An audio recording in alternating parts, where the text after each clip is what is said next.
रघुबर मैया मैया कहन लगे रघुबर मैया मैया कहन लगे रघुबर मैया मैया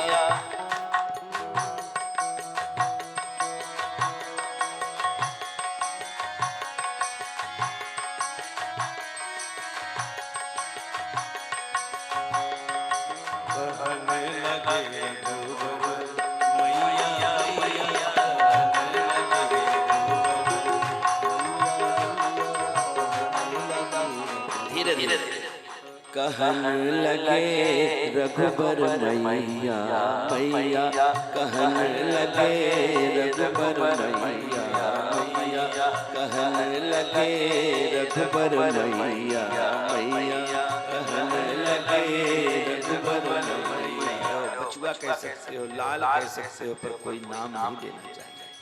अगर आपने नाम दे दिया तो संस्कार आपने किया ही।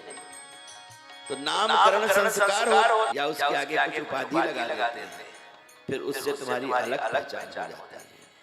कहन लगे रघुबर मैया मैया कहन लगे रघुबर मैया मैया मैया मैया मैया मैया मैया मैया कहन लगे रघुबर मैया मैया कहन लगे रघुबर मैया। हाँ रघुरैया। और इतना सुनते ही कौशल्या ने आवाज लगाई, बहन के कही पता है हमारा रघुरैया हमको मैया कह रहा है। के कही तो अपने महल से भागी भागी आई उनकी अटारी। फिर क्या क्या था? भगवान नाच रहे, निज खंभन प्रति बिंब बिलोकत, निज खंभन प्रति बिंब बिलोकत, नचत कुंवर निज पैया कहन लगे रघुबर मैया मैया कहन लगे रघुबर मैया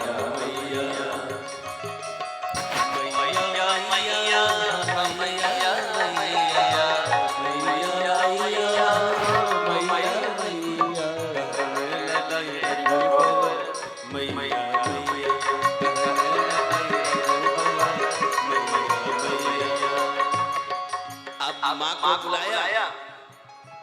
दशरथ जी दरबार में बैठे, उनको रघुनाथ की याद आ गई। सुमंत जी से कहते हैं, सुमंत जी अब हम घर जाना चाहते हैं, हमें अपने अपने की याद आ रही है, हम उसका दर्शन करना चाहते हैं। दरबार छोड़ के आ गए। चक्रवर्ती सम्राट अपने बड़े पद को छोड़ करके राम जी का दर्शन करने भागते हैं। वो है राम, जिनके लिए पद प्रतिष्ठा सब समाप्त कर दी जाता है। उसके आगे कोई सुख नहीं लगता, क्योंकि सबको सुख देने वाले प्रभु। इसलिए हर माता पिता को उसके बच्चे का सबसे बड़ा सुख है उसका दर्शन, उससे मिलना, उसको देखना। भाग करके आए दशरथ जी, और जो दरवाजा खोला ना तो भगवान आज बता रहे हैं मैया मैया। दशरथ जी को लगे तो अपनी माँ को बुलाने लगा। दशरथ जी की इच्छा हुई कि हमें तो कुछ बुला नहीं रहा। दशरथ